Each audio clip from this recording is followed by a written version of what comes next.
for joining. We will give it just a moment here for folks to get settled in and find their spot in Zoom. So we'll hold tight. But as folks are joining, hopefully you are here for the Department of Land Conservation and Development Commission, or Department of Land Conservation and Development, technical assistance, housing planning assistance webinar for the 25-27 biennium. Again, just seeing folks roll in, so we'll get started in a moment.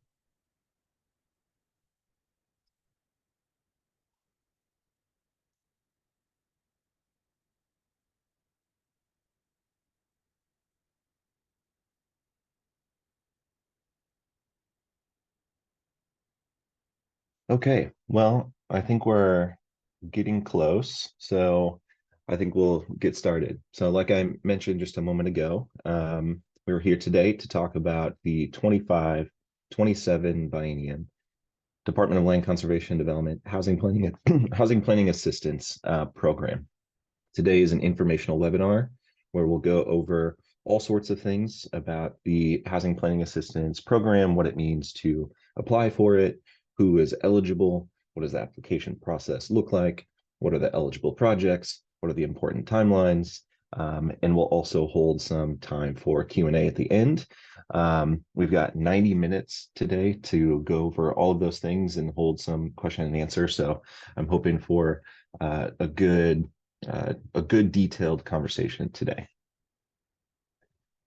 So here's that agenda, kind of at a glance. And like I mentioned, we'll go through some of the kind of just context where we're at. We'll go through some of the funding, we'll go through the projects, we'll go through the application process, and then that question and answer process. Before we jump in though, this is a webinar format, which means to facilitate that back and forth discussion for folks in the audience to ask questions, there's an ability to do so. So as an attendee in the webinar, you're able to interface with the department in different ways. The first is through raising your hands when we get to the question and answer portion, which you'll see on the screen indicated in the raise hand button. Also, we'll be answering questions if you would like to share them through writing through the Q&A function on the screen. And there is also a chat function, but that chat only goes to hosts and panelists. So the remainder of the attendee list will not see your chats. Please use the Q&A function if you would like to raise a question. Also, a little bit more housekeeping. The slides and materials and the recording of this webinar will be sent to all of the registrants of today's webinar, but also will be posted on the DLCD website for future reference. So moving into the kind of first phase of this here, I'm going to start with a little bit of introductions. This will give you a sense of who the folks are at the Department of Land Conservation or Land Conservation and Development who are going to be facilitating these grant awards. So I guess I will start. My name is Ethan Stuckmeyer. I'm the manager of the Housing Division here at the Department of Land Conservation and Development. I am joined by several folks who I'll introduce next, which I'll start with the rest of the folks on the Housing Division and start with Madi. Good morning, everyone. Madi Valencia Aguilar, Senior Housing Planner on Ethan's team. Welcome, welcome, and thank you for being here. Thank you. Celestina? Yeah, good morning. Celestina Teva, she and they pronouns, housing planner on this same team here at Department of Land Conservation and Development. We've got Ingrid. Morning, I'm Ingrid Cordell. I'm the Administrative Specialist for the Housing Division. Great. I'm going to move next into the Housing Accountability and Production Office staff that we've got here. Sean Edging. Hi, folks. Sean Edging, Housing Planner at the Housing Accountability and Production Office. Then we've got a great team of regional representatives here at DLCD, so I'm going to start introducing them as well. Don Hurt. All right. Good morning, everyone. I'm Don Hurt. I'm the Eastern Oregon Regional Rep here at DLCD. Welcome. Melissa. Morning, everyone. I'm Melissa Ahrens, the Mid-Willamette Valley Regional Rep with DLCD. Thanks for joining today and glad to see everyone. Patrick. Good day, all. I'm Patrick Wingard. I'm the regional representative for the Southern Willamette Valley region for the department. Thanks, Patrick. Brett. Good morning, I'm Brett Estes. I'm the North Coast Regional Representative for the department. Welcome. And Josh. Josh LeBombard, Southern Oregon rep for the department and lead regional rep for the department. Wonderful. Angie. Hey everyone, I'm Angie Brewer. I'm the Central Oregon Regional Rep. I'm based in Bend. And Kelly. Good morning, Kelly Reed. I'm the regional representative for the eastern part of the Portland metro area. And Hui.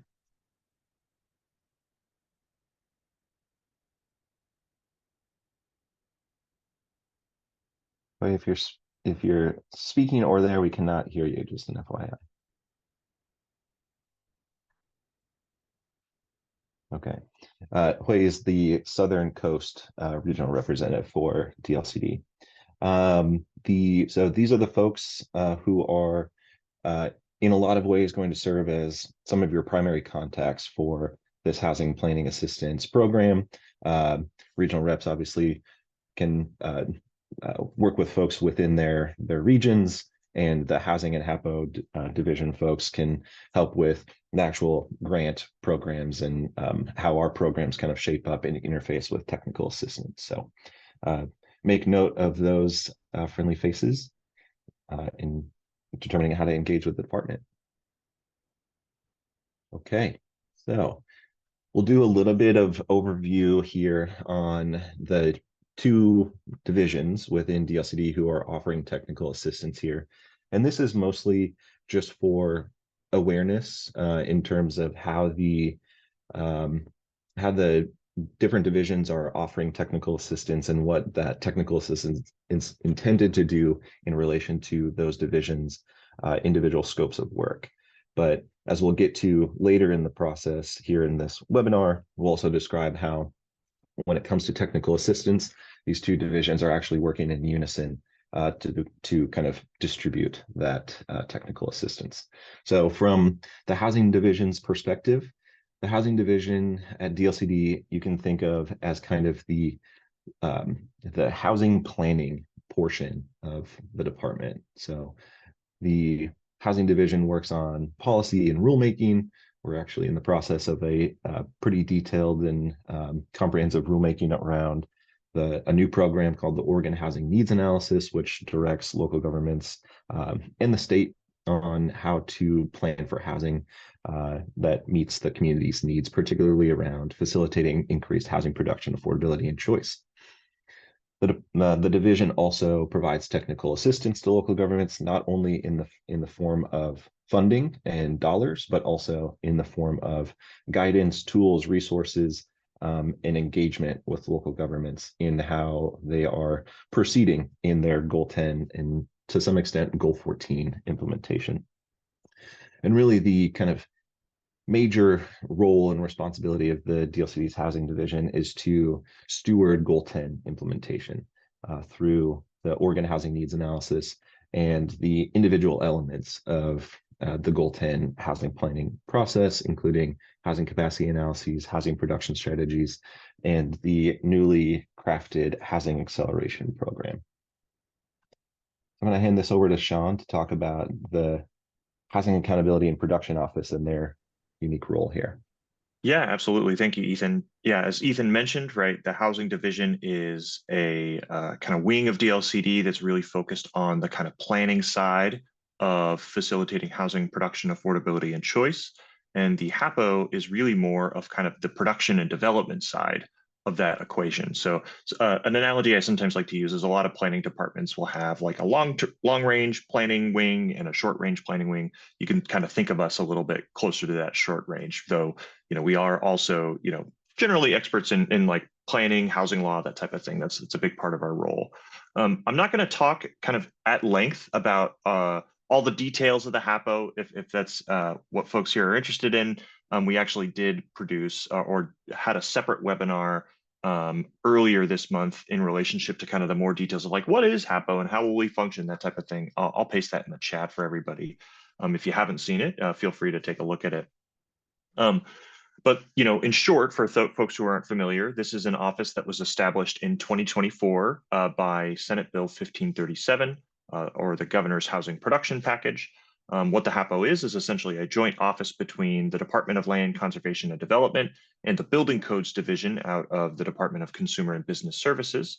And really, we have kind of two fundamental roles in relationship to housing production and development. On the one end, we have kind of broadly kind of assistance and compliance. A big role that the HAPO is supposed to play, and me and my team play, is around kind of being a resource on many of the housing laws that have come into effect since, say 2017, that are really aimed at facilitating housing production, ensuring that those are being implemented and that they are resulting in housing production. And of course, that we're connecting local governments with that critically needed technical assistance, guidance, resources that they need to implement those on the ground. And then in addition to that, there's kind of a second role that our office plays, which is around kind of interagency coordination and navigation. Basically, the idea here is that we know that there are a lot of different agencies that touch on a piece of the housing equation. There are two kind of very prominent examples listed there, OHCS and Business Oregon, which we are kind of, establishing relationships with. But basically, how do we ensure that these state agencies are kind of rowing in the same direction, and that when we have, say, development that has to interface with these different agencies, that they don't have to go talk to 6 different agencies all with these kind of competing missions, but that they have a something akin to a one-stop shop, and we call this navigation. But yeah, no, basically that's kind of the role that our office is going to play. Again, we have kind of a more in-depth webinar where we've gone into some more specifics on that. The main message to take away from this is that as part of our technical assistance and funding program, in rolling that out, obviously, we're going to be playing a role in addressing and connecting local governments with assistance to comply with housing laws, but also, we have the ability to fund projects that cities want to undertake to facilitate production as well. And rather than developing a whole separate application process, why don't we just have local governments submit one application to the housing division, and then we can work out on the back end how we fund those projects. So that's a big message to take away from the HAPO side of it. Thank you, Sean. And let's actually get into some of the actual important stuff when it comes to technical assistance as we're moving through this webinar here. So wanted to kind of bring this up, and before I dive into the details here, I just want to put a huge disclaimer on this slide here. A lot of the funding that we are talking about in terms of which funding is going to be available for local governments through DLCD and through HAPO is subject to future legislation. And all of this is, only directionally, going to be useful.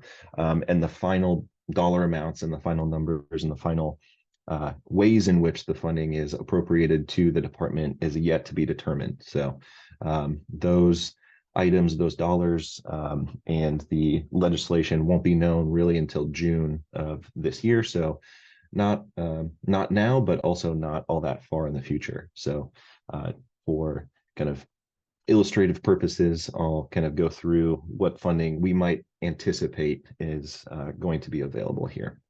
So for DLCD's housing division's purposes, the kind of goal 10, goal 14 planning technical assistance amount is at this moment in time $3.5 million. That'll fund those housing capacity analyses, housing production strategies, goal 14 UGB work, so on and so forth. That suite of work. Again, future legislation is going to determine that final amount, but we're feeling that's part of DLCD's kind of general budget at this point in time. The Housing Accountability and Production Office technical assistance amount is a recapitalization of funds that are working in this current biennium, the 23 to 25 biennium, but is anticipated to be kind of made whole, I guess, or be recapitalized through what's called a policy option package, or a POP, which is a state lingo for a budget request to the legislature.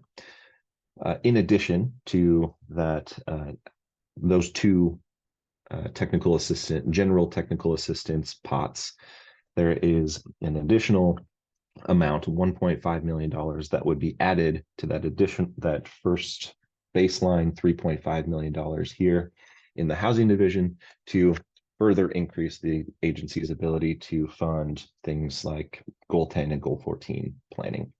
That is also that policy option package. And then finally, there is legislation currently under consideration, House Bill 2138, which is, among other things, related to middle housing code amendments, which also includes $1.5 million in technical assistance in its current iteration for local governments to, for the agency to send to local governments to update their codes to comply with the new middle housing requirements. I also want to kind of highlight here, there's a bill that has already passed. So this one we already know for certain. House Bill 2347 has been adopted and signed by the governor. So is law at this point in time, which authorizes the department to provide grants to tribal governments to plan for and incentivize housing production on tribal owned or tribal managed tribal lands. And so that is part of the eligible projects that we'll kind of get to later, but just want to note that that is one thing on this slide that we for sure know that the agency will be able to fund those projects with tribal governments. So getting into the eligible projects here. So these are kind of more narrative descriptions, and then we'll get into kind of this more specifics, but you can generally categorize the eligible projects into 3 buckets. The first being Goal 10 housing, as we kind of been talking about. These are kind of the bread and butter type projects for the Goal 10 housing implementation at the local government level. So these are things like housing capacity analyses, housing production strategies, and then also a type of project that we call a housing implementation plan, which is really just a named category for kind of like everything else Goal 10 related that isn't a housing capacity analysis or housing production strategy. So these are things like action plans, or a deep dive on land banking, or a deep dive on establishing a housing affordable housing trust fund, those kind of more implementation minded projects rather than just the planning elements. There's also second category here for Goal 14 urbanization. So these are things related to public facilities planning, urbanization, buildable lands inventories, urban reserve planning, these kind of more like Goal 10 transition into Goal 14 types of projects. And then thirdly, reducing regulatory barriers to housing, kind of in a big catch-all type category. So these are things like development code updates. These are things like code audits. These are other projects to reduce the regulatory barriers to housing production. And then there's kind of this piece here that is including the legislation that is currently under consideration in the 2020 or the 2025 legislature, things like middle housing, things like clear and objective standards, those kind of things kind of fall into that more like current planning or keeping up with state housing laws bucket. So in terms of the actual specifics here, putting some naming to what those projects might be. So in that Goal 10 category, as we've kind of described, these are things like housing capacity analyses, housing production strategies, and those housing implementation plans. Goal 14, getting a little bit more specific here. These are things like UGB land exchanges, urban growth boundary amendments, urban reserves, development readiness plans, and concept area planning. And then in reducing regulatory barriers, these are, again, things like development code amendments, audits, and comprehensive plan amendments to comply with state housing laws. And then also this additional project, thank you to the passage of House Bill 2347, which are projects facilitating housing production on tribal owned or managed lands.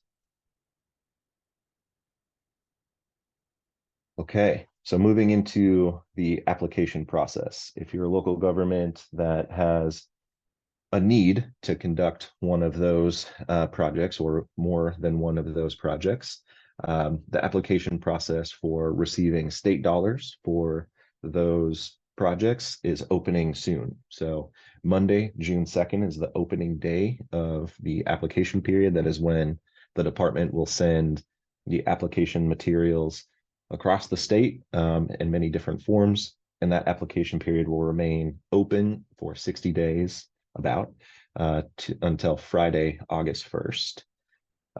The governments that are eligible to apply for those funds are cities, counties, tribal governments, and regional entities. So those are things like councils of governments or regional governments. All of those entities are eligible to apply for these funds. And the department will be using the kind of 3 criteria listed here in terms of identifying priorities for this pot of funding. And these are pretty important when the department is considering, if we are oversubscribed and receive more requests for funding, then we are able to actually fund across the board. These are the priorities that the agency will be, reviewing those applications through. So the first priority is those local governments that have a statutory obligation to complete housing planning related activities. So these are cities that are subject to the cycle of planning for housing capacity analyses, housing production strategies. That's generally cities of a population 10,000 or greater, metro counties, and the jurisdictions within Tillamook County.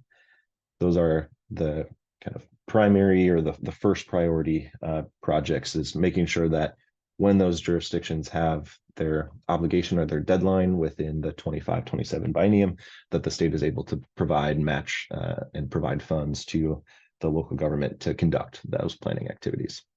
The next is projects that are facilitating housing production, affordability, and choice where it's needed the most. And that includes the tribal governments and cities who are not obligated to complete a housing capacity analysis or a housing production strategy. So small cities, counties who are interested in doing that work, and kind of those housing implementation plans. So those kind of things that are, not a required element of the housing planning paradigm, but are really leaning in towards housing production, affordability, and choice. And then even further beyond that, this state is also prioritizing projects that emphasize fair and equitable housing outcomes, as those are described in the project descriptions that local governments are providing in their application.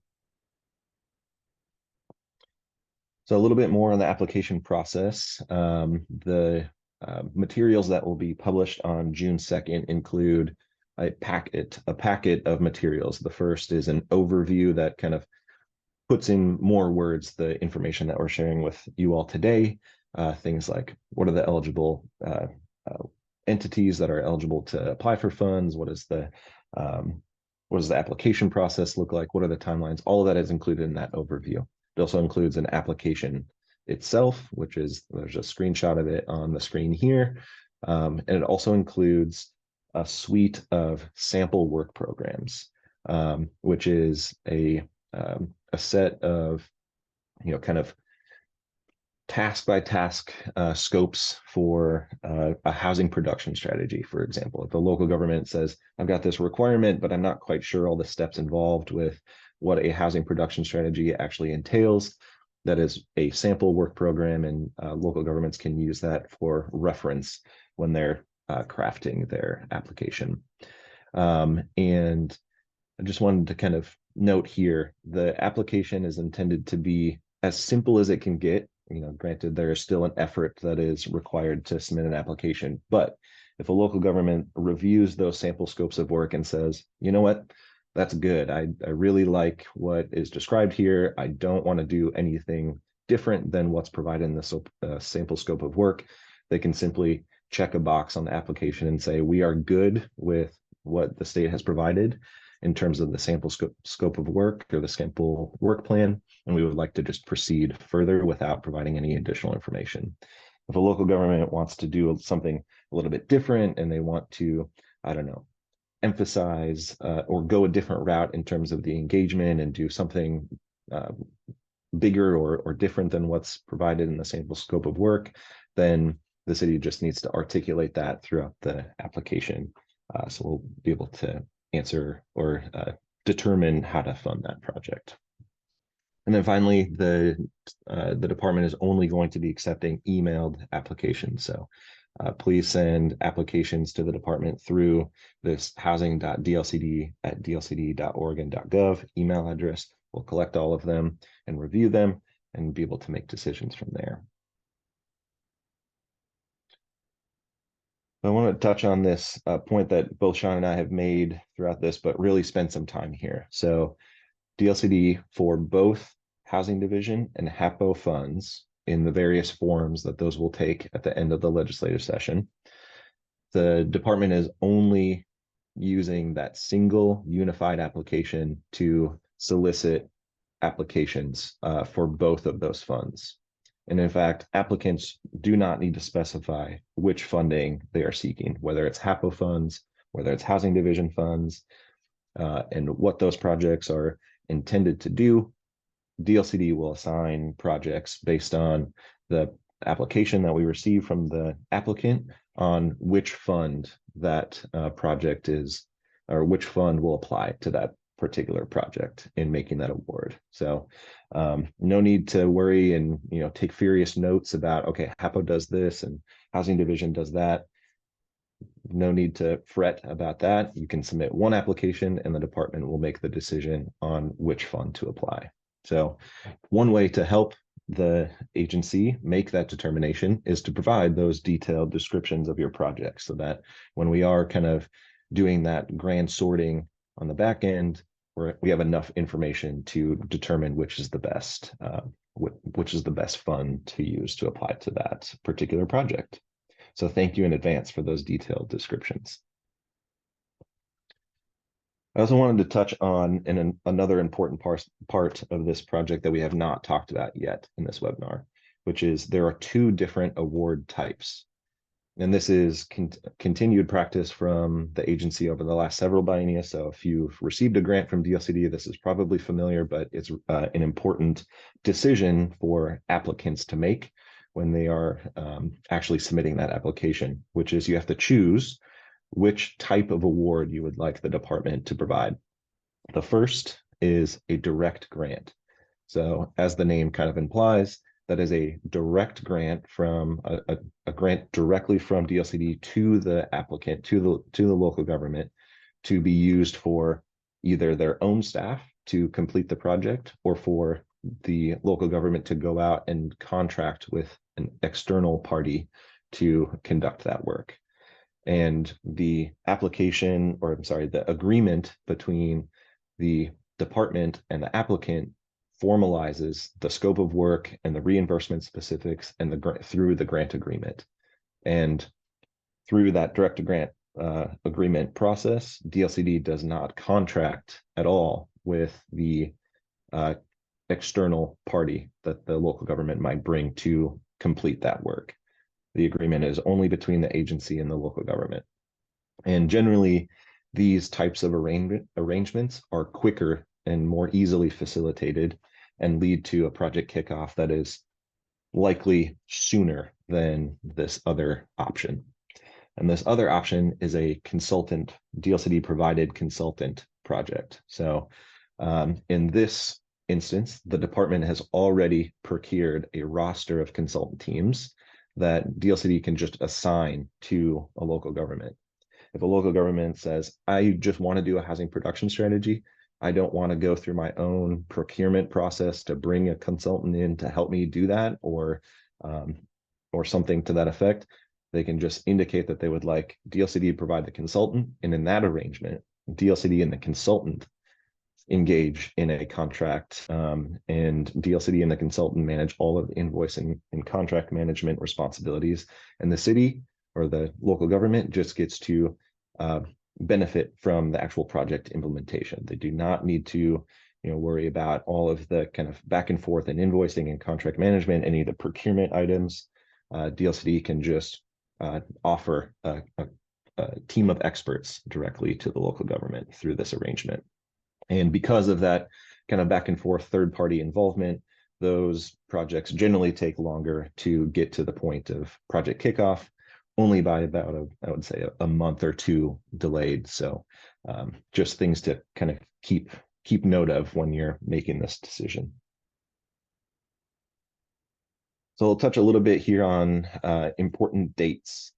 So this one might be definitely a slide to either snap a picture of or pay close attention to, which kind of outlines the important dates here. So it starts with today, we're at this informational webinar. Again, this is being recorded. It'll be posted on the DLCD website, including the slides for this presentation. The application period opens on June 2nd. That is when DLCD will be sending, in many different forms and fashions, out all of the materials for the grant application, including the application itself, the overview, the sample scopes of work, all of those things. And that is also coincidentally the same day that DLCD Housing Division holds our next open forum, which is by every even numbered month meeting that DLCD hosts to talk all things housing planning in the state, and invites local governments and others to ask questions. That's another opportunity for local governments to engage with the department in question and answer, follow-up questions about the application. And that's a good opportunity to raise those questions there. And then the application process will close on August 1st. And then the department will go through the process of reviewing those applications and determining awards by September 1st of this year. Then from there, the department will work with the awardees on those either grant agreements directly to the local government or the consultant contracts to facilitate those projects. And then local governments are off and running on their projects and are implementing those projects and completing the tasks through June of 2027, where the biennium closes. I do want to make one important note here that is not on the slide, but projects that are funded under the Housing Accountability and Production Office side of the technical assistance, those dollars are not tied to the biennial cycle. So those projects may extend beyond this June 27th or June 2027 date. So just a note there, and we can get into the specifics with those local governments that are awarded those HAPO funds.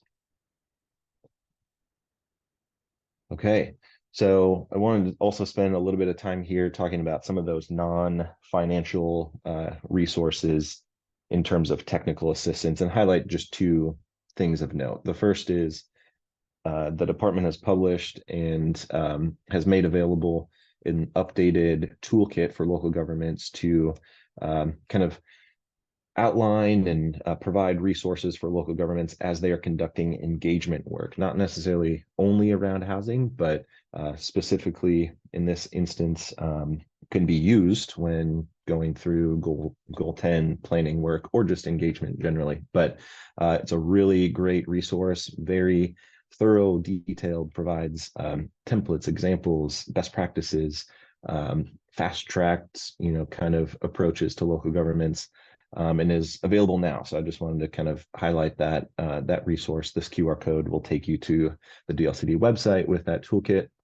And then also highlighting an additional piece that the agency is working on right now and is under development, which is, since we are going through a rulemaking process to update Goal 10 and Goal 14 in some elements, that necessitates new and updated guidance. And so the department is eagerly looking forward to providing that guidance along with the Oregon Housing Needs Analysis rulemaking, and that will be available in 2026. So kind of right around the beginning of those technical assistance projects is when you can expect to see that updated guidance. So with that, we'll head into discussion and questions. I'm going to take down the slides, but I can pull them back up if folks would like to reference any of the slides or any of the information that's been provided. But we've got a good amount of time here to answer any of your questions. And I'm wondering actually if Sean, you might be able to, or somebody else from DLC, you might be able to facilitate that question and answer portion while I'm able to kind of catch up on the chats and the Q&As. At least the first couple.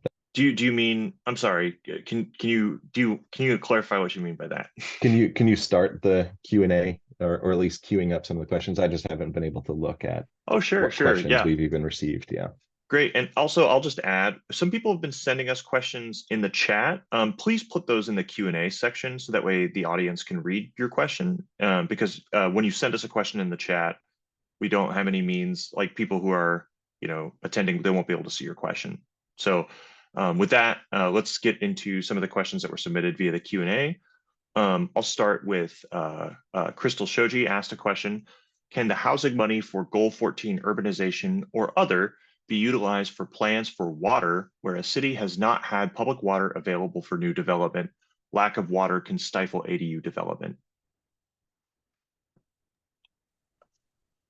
All right. Yes, good question. So the Goal 14 projects can be used for things like public facilities planning. And I think, that is very open-ended. And I think this sort of project can fit nicely into that like general frame of public facilities planning. There are, I would say, limitations on that though, in terms of it being used for the planning purposes of around public facilities, not for like the tangible elements of public facilities. So not for like capital improvements, mostly for the planning elements associated with public facilities generally. Sean?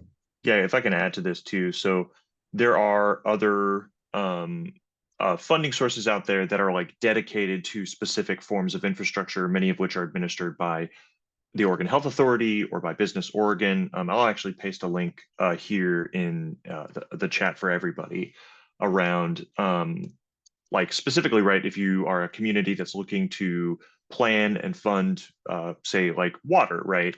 There are actually dedicated funding sources related to that other agencies also administer. So those would be worthwhile sources to look into as well.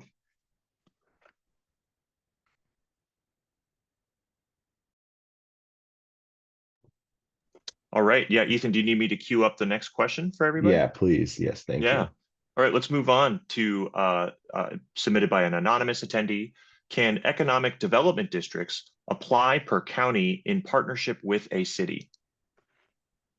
I think yes. I mean, as long as that project is directed towards, the Goal 10, Goal 14 and regulatory barriers, framework and meets those priorities, then yes, those regional, districts and entities can be applicants. All right. Great. I'll move on to the next question. This one's submitted by Steve Coper at the City of Tualatin. Their city, next H housing capacity analysis is due at the end of 2027. If we apply for a grant in this cycle and receive it, can we defer the start of the project until 2026? Yes. I do want to say a couple things about this though. And I hope to not take too much time here, but the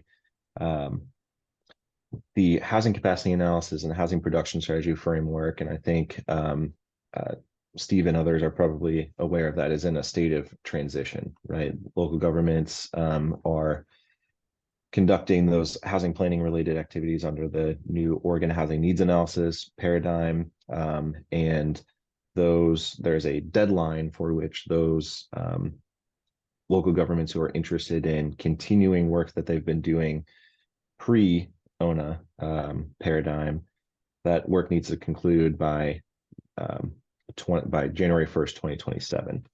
But Steve, I think in your instance, I think you're speaking to the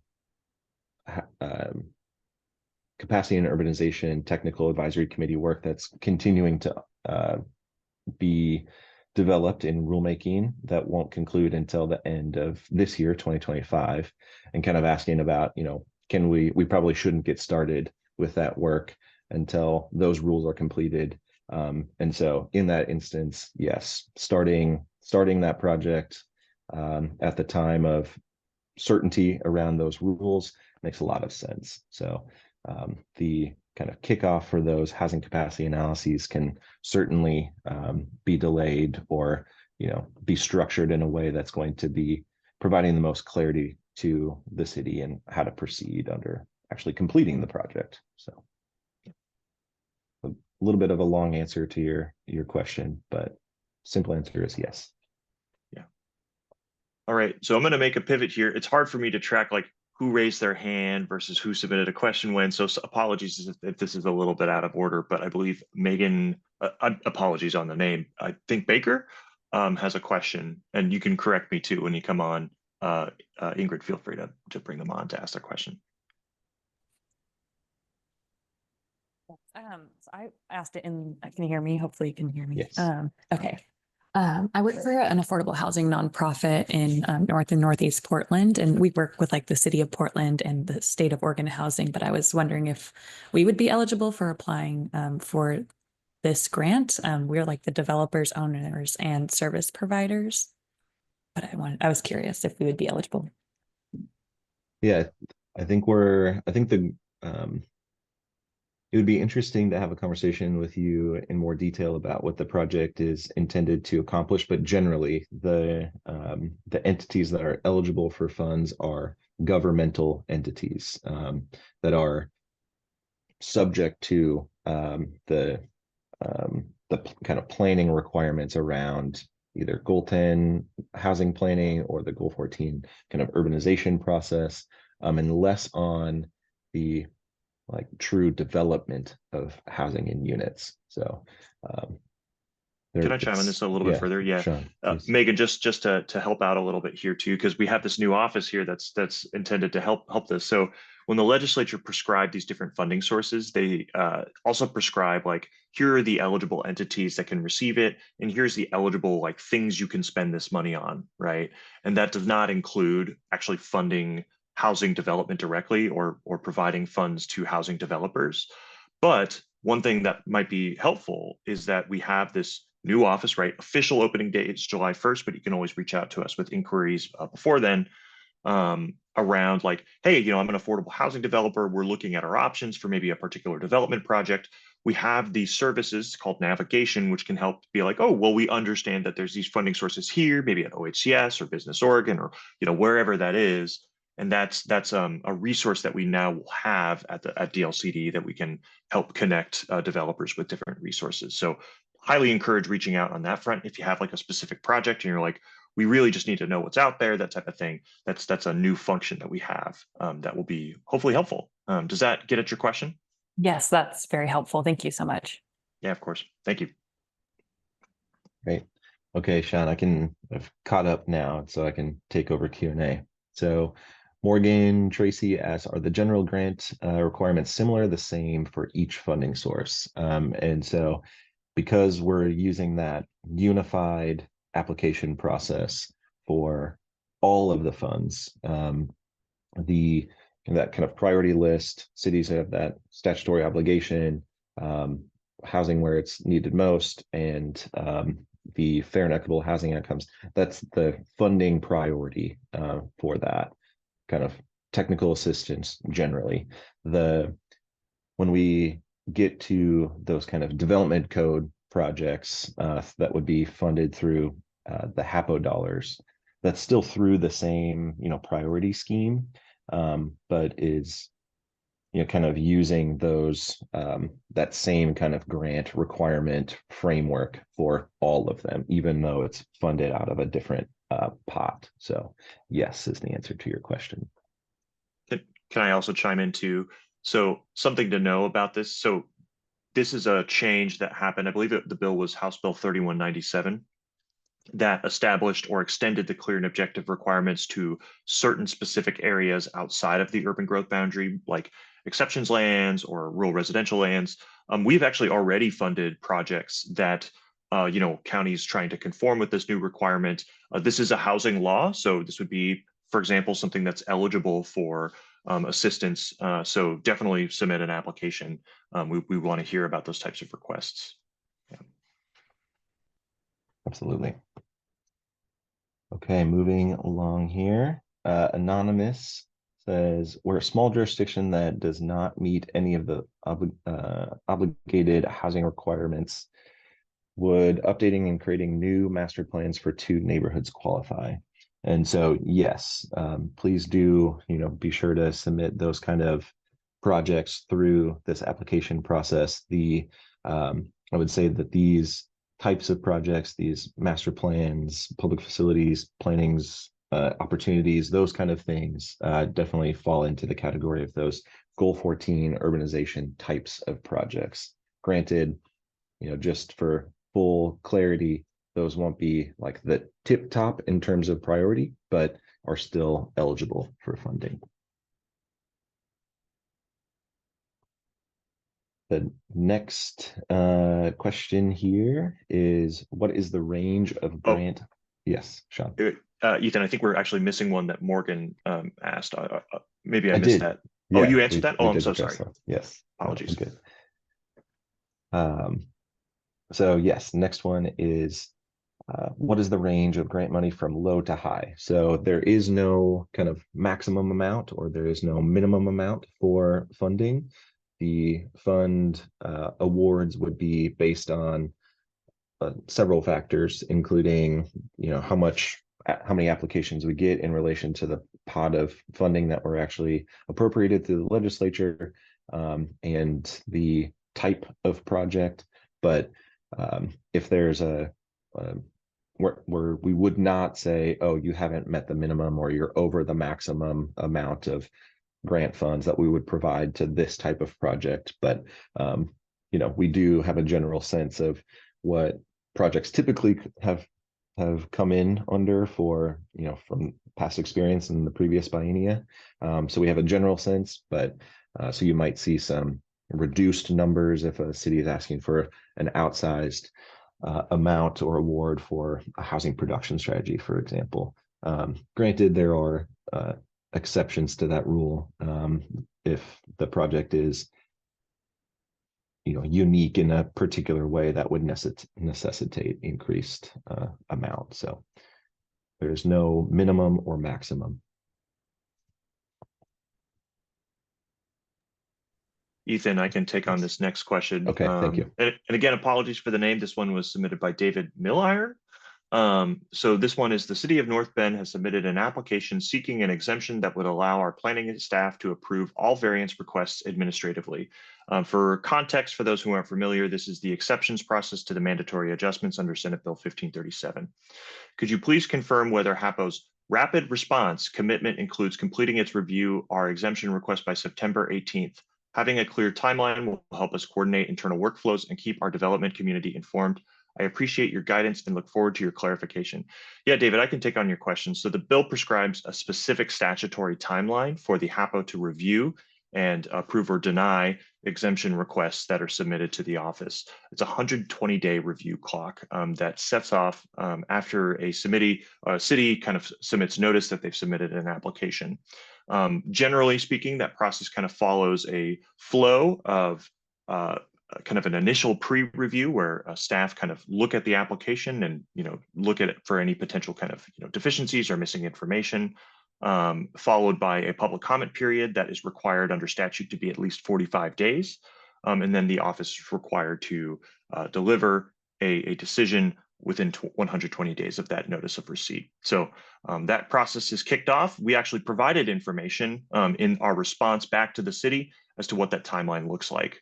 So you should have that information. And of course, if anybody's interested in looking at the status of different applications, we are keeping up to date. And I believe we have included one for North Bend, but I'm not 100% sure. A dashboard that tracks the status of mandatory adjustments in the state. I've just put that into the chat.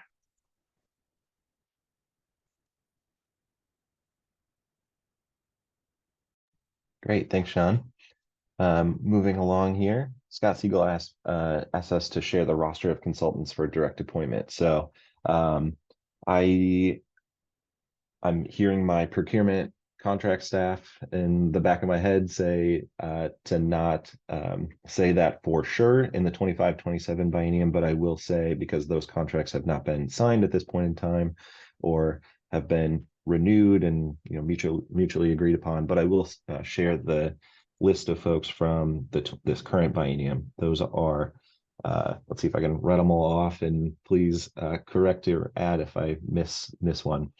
Those are Echo Northwest, Winterbrook Planning, Cascadia Partners, 3J, and MIG. That is the list. If I missed any, please correct me. Well, the only thing to know is that not all consultants are have applied for each of the projects, right? Okay. So that's just something to keep in mind. We will loop back with our procurement staff to see what information we can share related to our consultant roster. And if we can include it, we'll make sure to include it with the application materials. Exactly. But that gives you a sense of the roster as it's currently crafted, subject to finalization. So don't take that as set in stone. All right. Reed Eckert asks, under the consultant provided programs, are there any funds for staff time coordinating with consultants providing editorial oversight and other contributions? Interesting question. The department has those two options for projects at this point in time. I think there is, it would seem to me difficult contractually and from a contracting perspective to separate those out in that particular way. And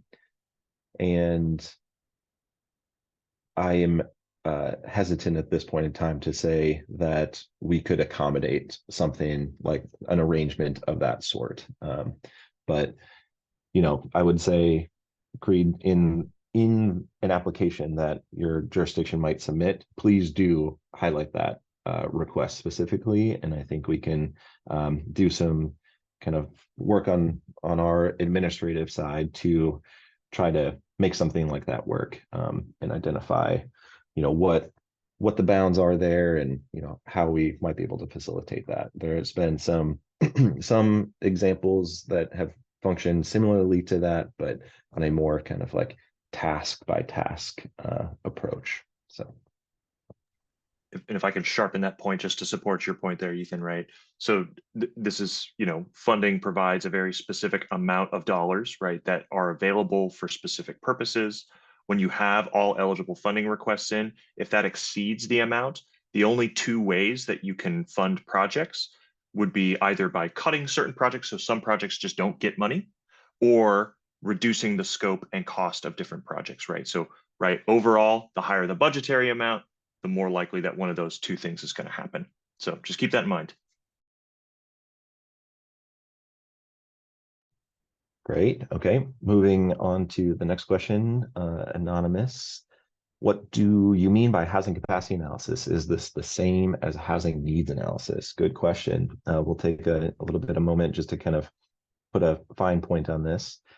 The recent legislation, actually going back to 2019, the passage of House Bill 2003 kind of changed the name, the name of that analysis that was typically identified as the housing needs analysis. That name change was to housing capacity analysis to kind of be a little bit more in line with the actual outcome and the findings and the results of that analysis, which is kind of focused mostly on the capacity of a local government to accommodate housing.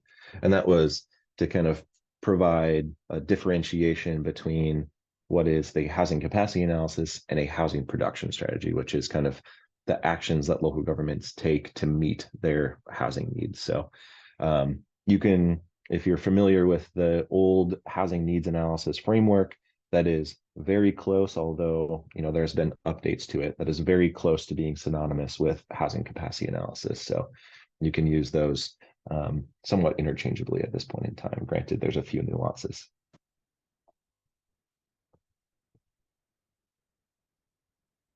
Okay, Jacob, you asked a question that I think was asked previously, but if you missed that one, I'll just kind of reiterate. Jacob asked, will there be a cap on individual funding requests? And the answer to that question is no. Generally, there is no minimum or maximum amount of funding that DLCD would apply to a grant. However, we would rely on our past experience and the project application itself to determine, what is an appropriate amount of funds to allocate to that particular project. And the other kind of balancing factor that we're making is ensuring that, we can fund the projects that meet the priorities and are, within the bounds of the funding allocation that we've received from the legislature.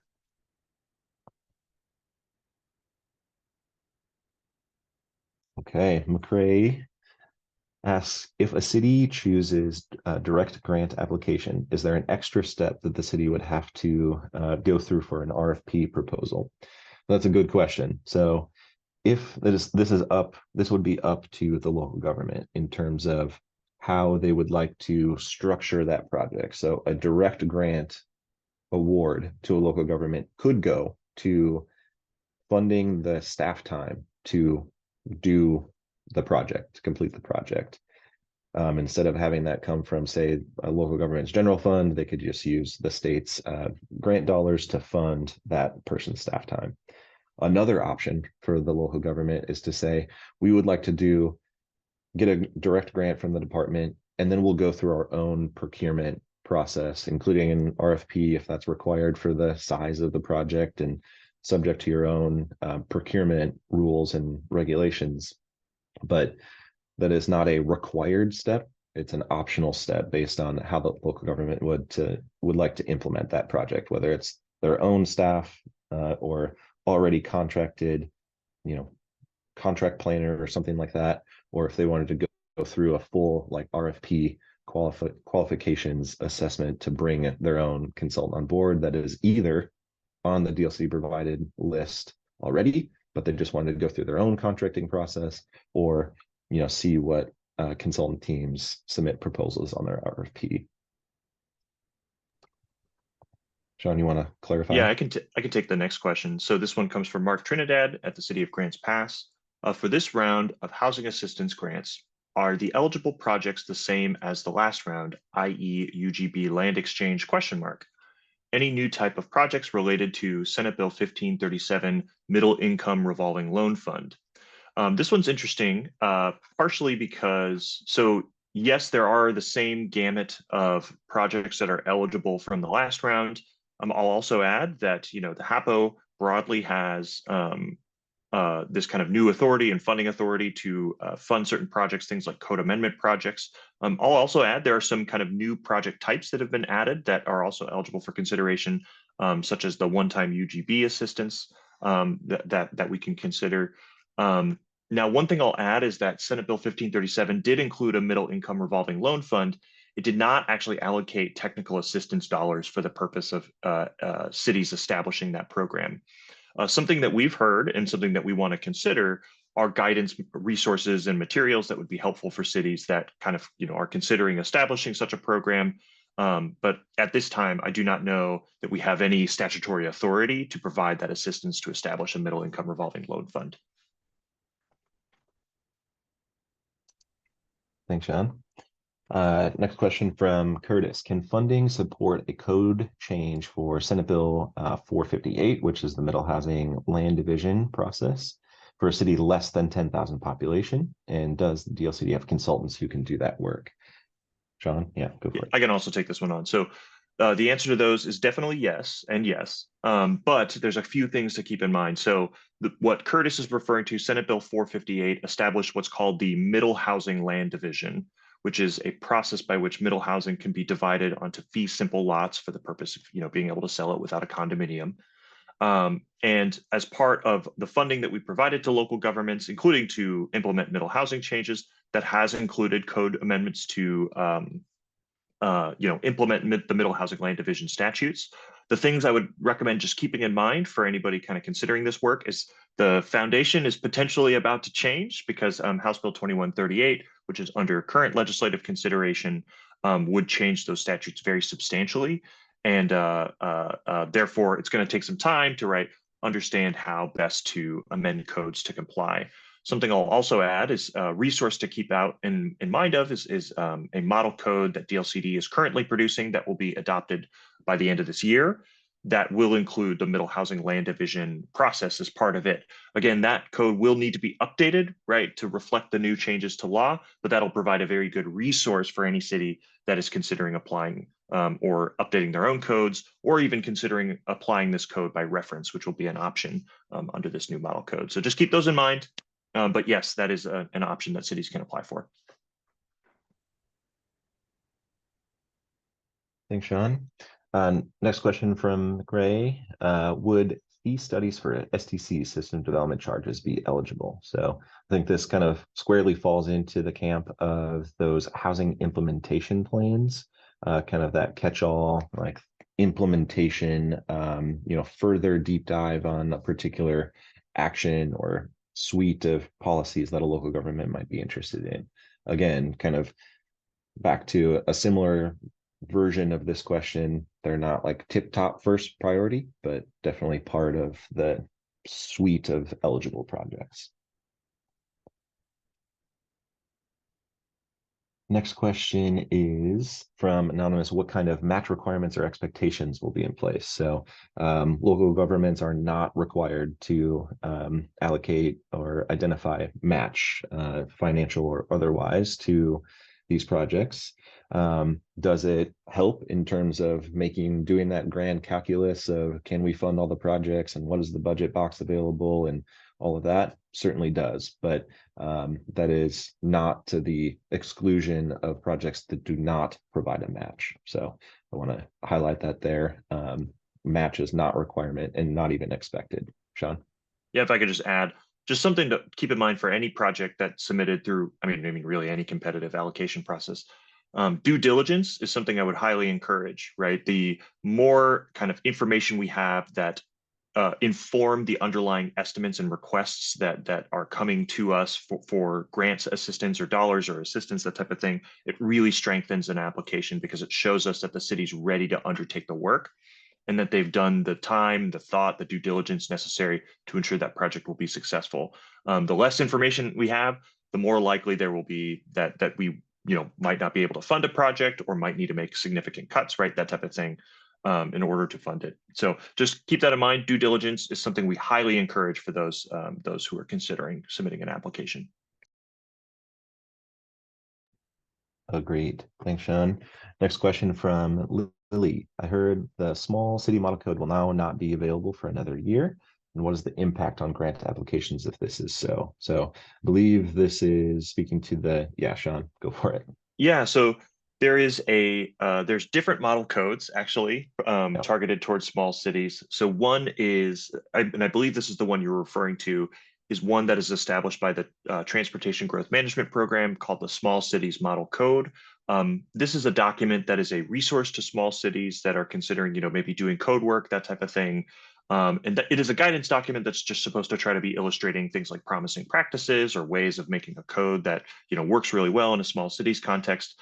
And I believe you're right on the timeline. It will be developed later this year. So if any small cities considering doing code work, that is something to keep in mind, as you won't have access to that guidance document until later. But there are other resources out there. Actually, another code that was DLCD was required to develop is one under Senate Bill 1564, which requires the agency to develop housing specific codes for different city population sizes that include small cities, kind of medium cities. They divide them by population thresholds, and then of course large cities, and they serve different functions. So there's going to be different resources that are out there. The deadline for that specific code is the end of this year. That's what includes the middle housing land division that I was mentioning earlier, as well as a few other things related to housing. So keep an eye out for that resource as well.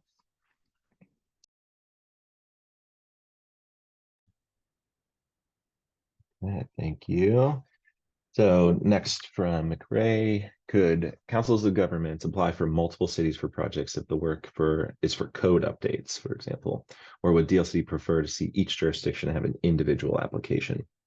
So I think this has actually functioned a few different ways since my time at DLCD. Both have worked and both have their pros and cons.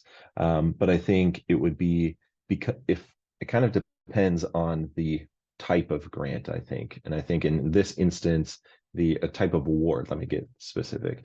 In this instance, most likely the department is engaging with a contract with the Council of Government directly to do the work on the behalf of local governments, and that would be kind of structured in that first way that you've identified here in your question, where the COG would apply on behalf of multiple cities for those kind of code projects. That works. It also works in the inverse. If a city who is within the COGS region would like to apply for that and then work with the COG to do that work, and that agreement is between the agency and the city, and they're just kind of working with the Council of Government on the kind of other side of that project implementation, that also works. So I don't think we have a specific preference, and if there's a good reason for it all to be batched together because it's a similar suite of code updates, that could be really kind of advantageous, as opposed to several different projects all doing very similar things but having a different list of tasks or different timeline or different deliverables. That could also get pretty messy and hard to manage. So I don't know if that answered your question fully, but I think we're open to working with the local governments in that context. Okay, next question from Lily. We have significant issues with erosion control and stormwater issues. Is funding possible for a stormwater management plan? Believe so, yes. So that would be, definitely within the suite of eligible projects for quote unquote the big umbrella of public facilities plans, and again, not a first priority type of project, but definitely within the suite of eligible projects. Sean's gonna add one caveat I'm going to add to that: it has to be related to housing. Very true. Right, we have statutory funding authority that only extends to housing. We can't, do infrastructure projects for, say, commercial development or things like that. That's one thing I'll also add, kind of similar to the last time on the infrastructure planning, funding, that type of thing, right? There are other agencies, again, this is kind of a navigation question, that have more dedicated funds and programs around, say like stormwater planning. In this case, I believe DEQ has a program, which I'll also paste in the chat. So again, really consider the options that are out there in terms of supporting infrastructure planning work that you might need to do. Right, and I think what you're hearing Sean say is that if it is for something greater than a more comprehensive approach that is not just housing, which stormwater management plans often are, DLCD's funds might be actually limiting to your project, and something from DEQ might be more appropriate. But next one from Christina: will the recording be available to view? Yes, so we will send out a link to the recording, a link to a YouTube recording of this to all the registrants of this webinar afterwards, and also post the recording to the DLCD website as soon as we're able to.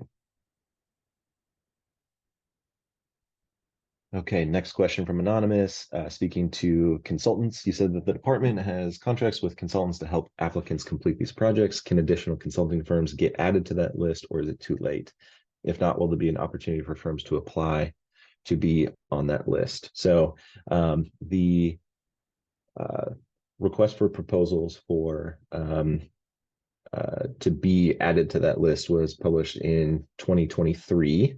And the department added consultants based on that request for proposals, and the current approach that is being considered is that those contracts would be extended into the next biennium, and at such time where the department determines that is not the correct approach, or there is a need to kind of go out for additional filling in of that roster, the department would submit a full procurement process through the request for proposal process. And that, I would say, that's also not just limited to housing, but for planning work across the board, for economic development and Goal 5, natural resources, natural hazards, so on and so forth. Any of those opportunities would go through that, like a full competitive bid process through a request for proposal.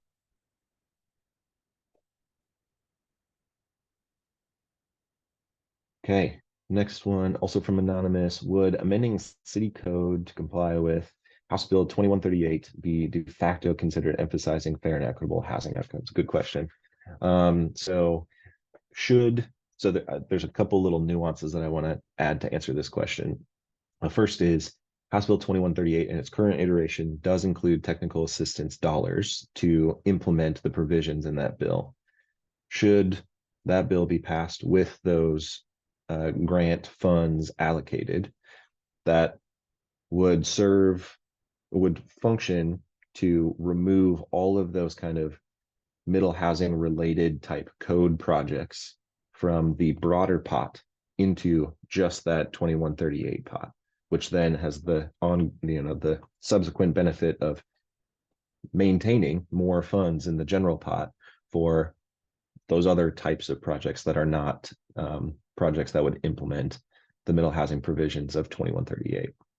In an instance where the 2138 passes without technical assistance funds, then we're more in a position where, because those are statutorily required elements of housing planning, they find themselves in kind of that higher priority set of projects. And we're having, more difficult conversations at the department level about how we fund, those new requirements that come from this bill with the statutory obligations for local governments to do things like a housing production strategy and housing capacity analysis, and then everything else, that kind of squeezes itself into the higher priority kind of process should 2138 be passed without those funds.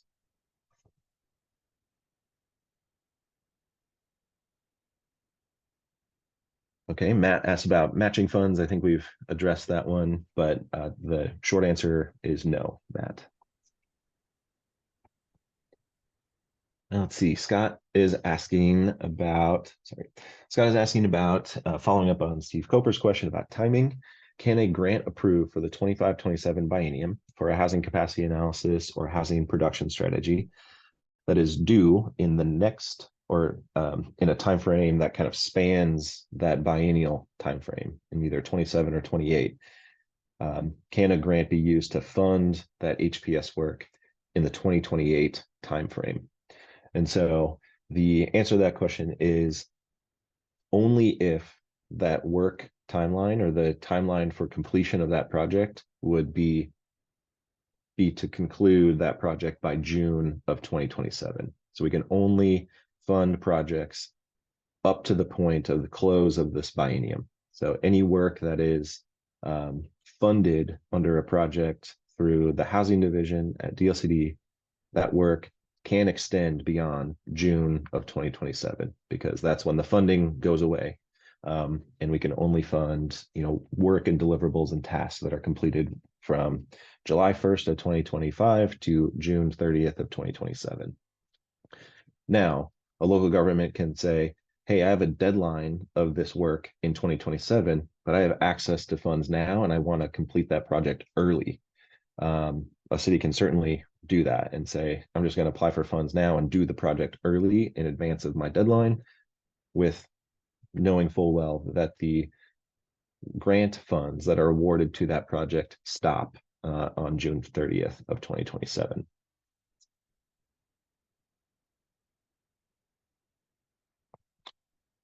Okay, next question, not from anonymous. Would an application benefit from a support letter from the DLC regional rep? So I would say no to the answer to this question. I mean, the regional reps are important, critical reviewer of the applications here. So a letter of support is just a letter of support back to themselves, which would be kind of funky. So the review of the applications includes housing division staff, housing accountability and production office staff, and the regional representative for that particular region. And so that's the review team of those projects, identifying how that project meets the priorities and how the objectives are met. And so, a letter of support probably isn't going to be all that useful in that review framework.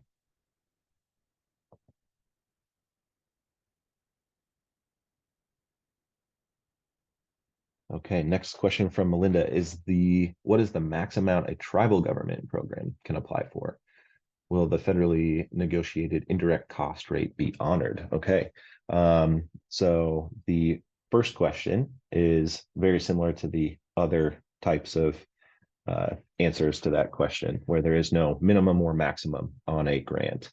But I actually do not know the question to the second, or the answer to the second question, and I will need to follow up.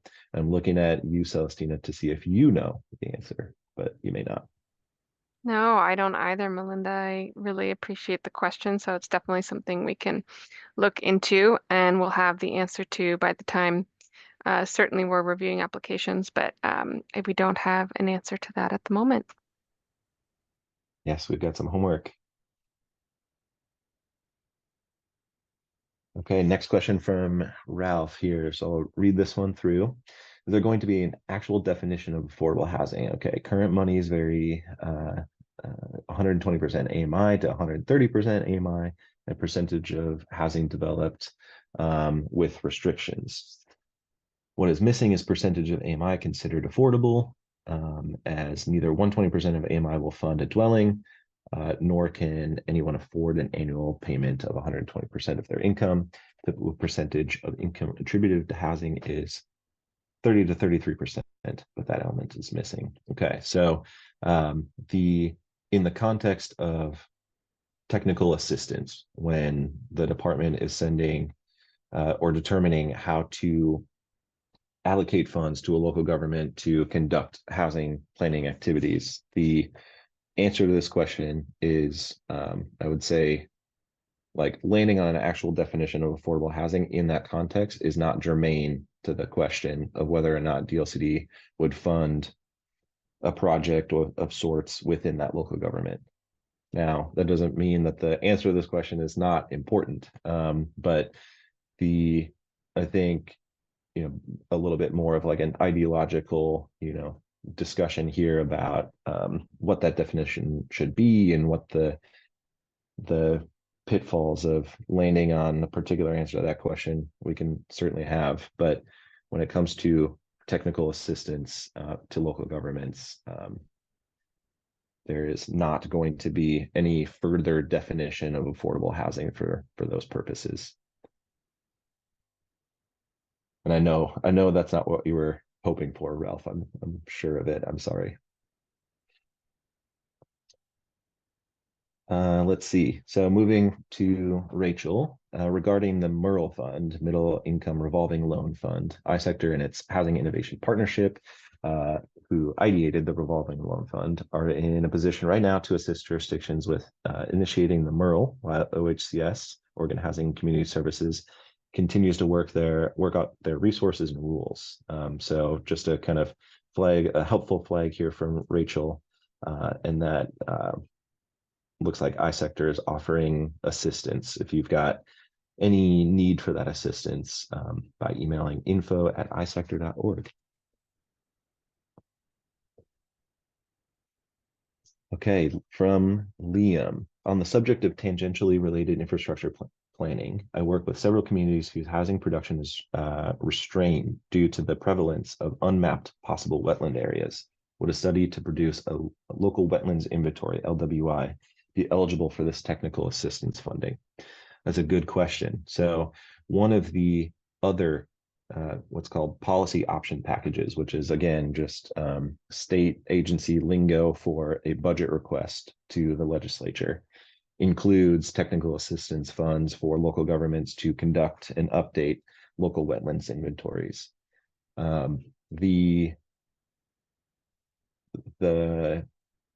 think there's that's subject to further legislative decision-making processes, and knowing the answer to whether or not that funding will actually come through is something I can't answer sitting here today. But I think we'd be open to considering projects that would be studying local wetlands inventories, again kind of reiterating that those projects wouldn't be at the first priority, and would be at a lower level of priority for these funds. Sean? And also limiting, right? Because again, statutory authority only extends to housing. The other thing to keep in mind, kind of like the other infrastructure sources that we mentioned about, in this case, it's the Department of State Lands that manages local wetland inventory. So I'll also paste that in the chat. Great. Liam, I'm seeing a couple other cleanups that you were doing here, so thank you for those. McCrae, your next question, does DLCD application require city resolutions for cities projects? So yes, the answer to that question is yes. As part of the application process, when you take a look at the application, there's the application itself, all of the box checking and the narrative write-up and all of that kind of stuff is a required element of the application. The second required element is submitting a kind of a resolution by the authorizing body at that local government, whether it's the council or whatever form that's going to take, to say that yes, we are on board with our city or local government taking on this project and entering into a contract with the state. The application requests that those resolutions be submitted at the time of application. However, full recognition that getting on those council agendas or commission agendas is often difficult. And we say you can submit your application even without that. Just be sure to submit that, because DLCD will not contract with a local government that has not submitted that resolution. So that is a for sure 100%. We have to have it before we are inking any contract or agreement.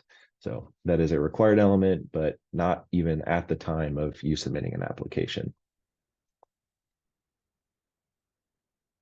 And then the last question I see here is from Matt. Is CFEC, Climate Friendly and Equitable Communities, work eligible?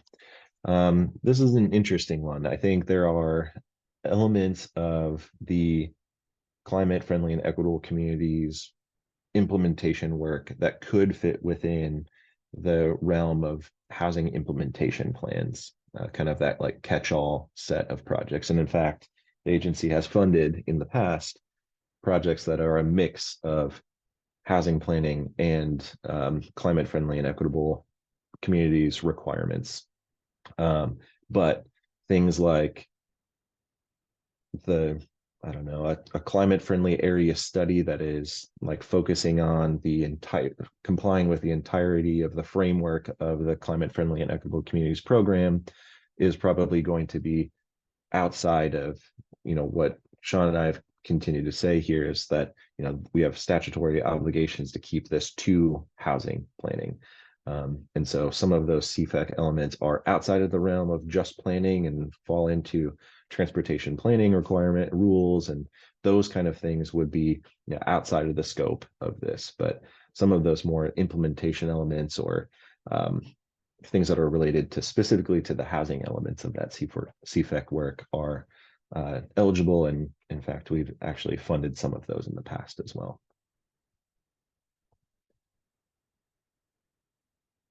Okay. So I am not seeing any other questions in the Q&A. If folks would like to, if anybody's got a verbal question or something that they would like to add to or get further clarity on, we're happy to answer those. You feel free to raise your hand or submit them through the Q&A session here. But I appreciate everyone's time for being with us today and hearing that overview. It looks like Sean's wanting to jump in here. Well, should we recap next steps, just like, the timeline, all that kind of stuff for the application materials to come out? I know you've already conveyed it. Yes, let's do that. So I'm going to pull up another slide here and that maybe give folks an opportunity to, be writing their Q&A questions as it's coming up. But pull up this slide again to kind of highlight some of those important dates. Again, the application period opens June 2nd. That is when DLCD will be sending out all of the, actually, yes, I'll go this slide and then I'll go to a different slide later. That's when we're going to be sending out all of the application materials, the overview, the application, the sample scopes of work, all of that information will be sent broadly on the 2nd of June. That's also the same day as the Housing Open Forum, which I'll highlight is from 1 to 2:30 on this Monday, June 2nd. If you're interested in, if that is not ringing a bell to you, those Housing Open Forums, and you would like to participate in those, it's a meeting series that we hold every even numbered month. Please feel free to send an email to housing.dlcd@dlcd.oregon.gov, and we can get you the link to that meeting. But that's another opportunity to ask questions as you're leaving this meeting and thinking, oh, this isn't making sense, or I have additional questions. That's a good opportunity to do that in person or virtually. The application period will run until from June 2nd to August 1st. That's when we are kind of close of business on August 1st, kind of shutting down the application period and beginning to review those applications. We'll make a notice of intent to award by September 1st. And then we move into, with those awardees, those kind of negotiations and agreement drafting from there. Typically, the direct grant projects are quicker because it's a two-party negotiation. And then those consultant contracts are taking a little bit longer because there's more parties involved. But those are kind of kicking off and completing around November, December. And then cities are doing all of that work, the good housing planning work, and completing that by June of 2027. And I will scroll to a different slide that kind of just shows our distribution plan for those, for the meeting materials, just so that you're kind of aware and tuning in. Sorry, so that's number one. Yeah. Oh, please. Yeah, please. Yeah, thanks. And I'll just jump in and one note for any of the tribal governments that are on the call, because this is new authority for DLCD to allocate grant funding directly to the tribal governments. The kickoff date, the official notice to proceed for actual kickoff would be January 1st of 26, but those fall the timelines otherwise in terms of notice of award and planning work would still be consistent. Thanks, Ethan. Over to you.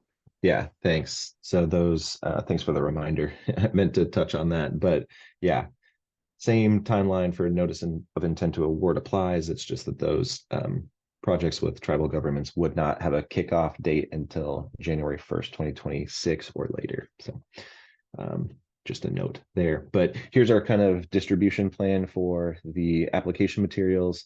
We've got a Gov delivery, which is kind of our agency listserv that will send it out. We will email all of the materials for folks who registered for this webinar, so it'll be right in your inbox.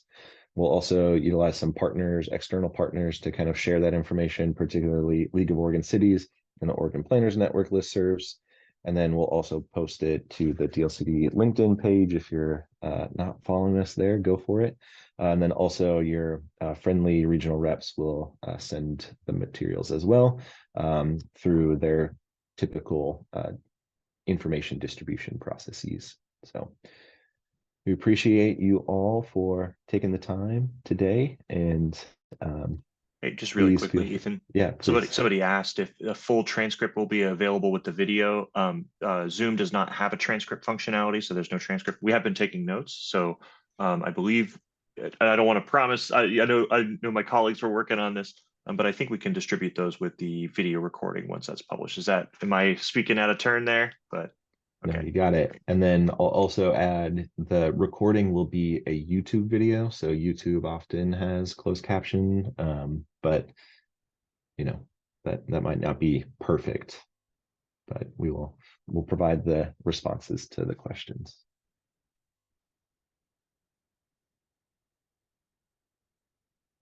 Okay, we are right at time here, so I appreciate everybody's time again, and we will see you all soon. Thank you so much.